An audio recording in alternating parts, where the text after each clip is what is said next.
You're watching Newsday TV. Thanks for joining us. I'm Ken Bufa. A Lindenhurst man pleaded not guilty to fatally stabbing a CVS employee on Christmas Day. Authorities say John Palacios' motive was robbery. He's accused of stabbing 23-year-old Edidson Sin-A Jr. of West Babylon, who was working behind the counter of the store. Sin-A's family and friends were in court today.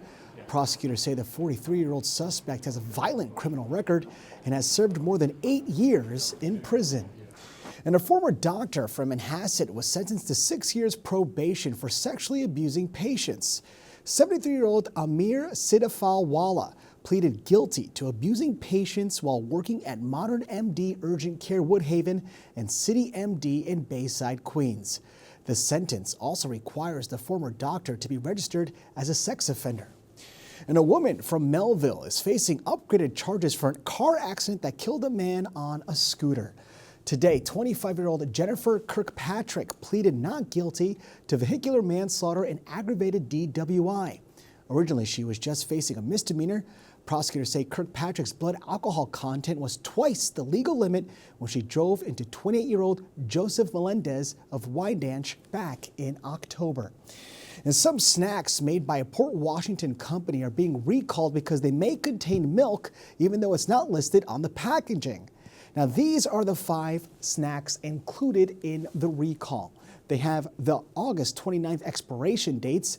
Kerrison Food and Snacks says no illnesses have been reported so far. The company has been around for more than 30 years. And first in Newsday, 33 students on Long Island have made the semifinals in the Regeneron Science Talent Search. I'm over the moon. I'm ecstatic. I was shocked, honestly, when I heard it, but it's such a great feeling. It was a lot of work, this application, and the whole research process is pretty intensive, but I enjoyed it so much, and I'm just honored to be a semifinalist. It's the lowest number of semifinalists we've had on the island, but it's still higher than any other region in the country. Each student gets $2,000 and their schools will get the same. Finalists will be announced later this month. Now, for a list of all the Long Island students who made the cut, head over to Newsday.com. All right, let's take a quick look at tomorrow's weather. Boy, was it gorgeous and pretty warm today. Even though we did have some cloud cover, it looks like we're getting more of the same without the clouds. Highs will be in the mid-40s, sun overhead, and of course, we'll have that 7-day forecast for you later in the broadcast.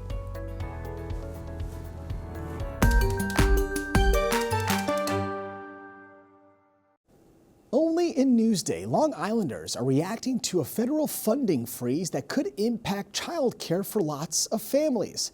Andrew Anger explains. Hello, how's your day going? Frances Monsanto works at a daycare in Amityville where her daughter goes. Frances receives state and federal funding to help pay for the care. Losing it, she says, would be devastating. I wouldn't be able to work. I wouldn't be able to put, food on the table because I don't work. That funding is now in question as the Trump administration late Tuesday froze more than $10 billion from the Child Care Development Fund, the Temporary Assistance for Needy Families program, and the Social Services Block Grant program, which all help subsidize child care services in 5 Democrat-run states, including New York. The Department of Health and Human Services says it's concerned the money could go to people who are not citizens. A spokesperson from HHS issued a statement which reads in part, "For too long, Democrat-led states and governors have been complicit in allowing massive amounts of fraud to occur under their watch." Cannot fathom all the work that's been done to be ripped out from underneath us like a rug. Alicia Marks has 200 children in her care. She estimates nearly 90% receive some sort of public funding. It's unknown how the frozen federal funds will affect operations at the moment, but she says any reductions could do great harm to needy families. We're throwing the buoys out to these families. They're not sitting home watching TV. They're working parents. And while daycare providers and recipients are bracing to see how this latest news from Washington will actually affect them, Governor Hochul says the state of New York is getting ready as well. So this is a fight we're going to have to take on. Our kids should not be political pawns in a fight that Donald Trump seems to have with blue state governors. Governor Hochul said on Tuesday she had not seen the specifics on the frozen funds. She bristled at the administration's actions, adding, New York is preparing a legal fight. And I have to ask the question, why is there such a frontal assault on children in this nation from this administration? In Amityville, Andrew Enger, Newsday TV. Now to read more about the funding freeze, go to Newsday.com, click Get More, well, the Newsday TV video box.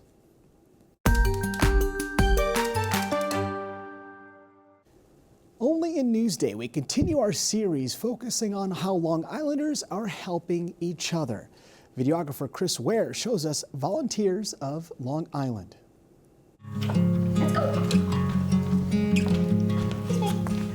My name is Brooke Stern, and volunteering to me is very important. Find something you're passionate about and put that time and energy to good use and really just help impact the world.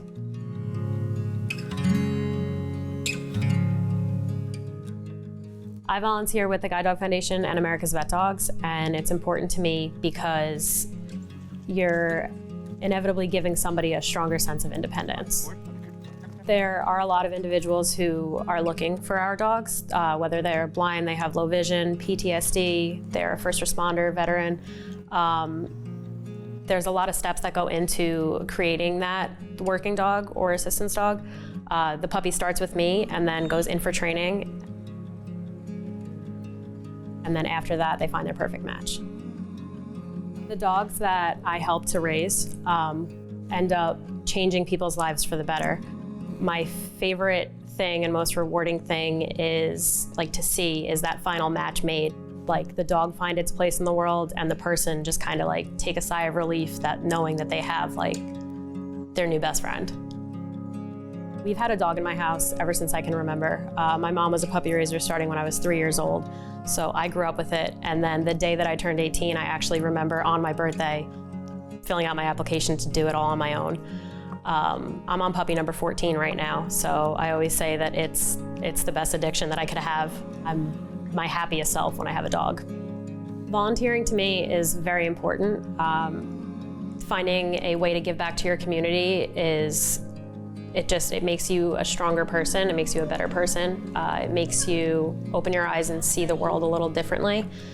And helping these dogs along their way and changing somebody's life for the better is one of the most rewarding experiences that I could think of.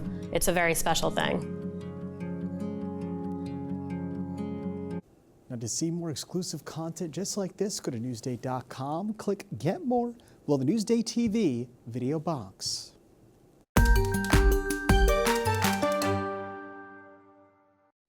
Only in Newsday, a new school in Westbury is not for the faint of heart. Elisa DiStefano heads to iFly Trapeze. Soar through the air on a flying trapeze. iFly Trapeze just opened at Samania, New York in Westbury.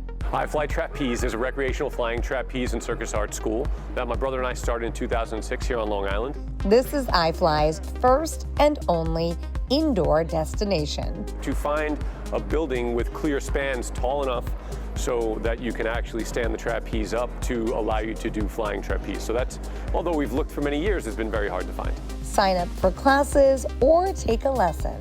You just have to be interested. No experience necessary. We try to do everything by reservation.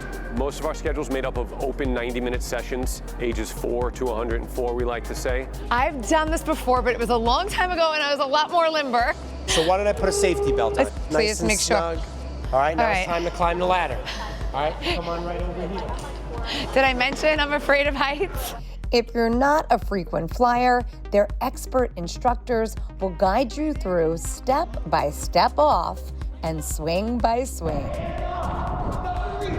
Look up here, catch. Yes, that's good. Good job, we did it. Awesome job. Sit down now. Elisa DiStefano, Newsday TV. The ground! Yes. I could do it. Anybody could do it, trust me. Lisa's a natural. Now to read more about iFly, go to Newsday.com, click Get More, below the Newsday TV video box.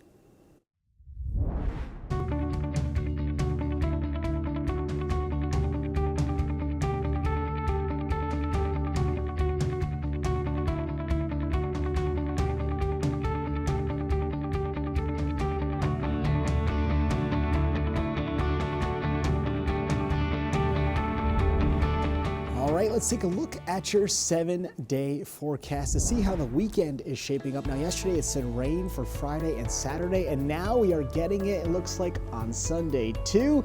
Temps will be nice tomorrow though, near 50s again with sun overhead. Friday, Saturday, Sunday is a washout.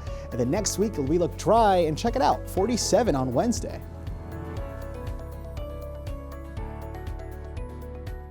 Long Island weather is brought to you by PTRC. Now for more on the stories you've seen here today, head over to Newsday.com. Click Get More below the Newsday TV video box. I'm Ken Buffa. More news coming up.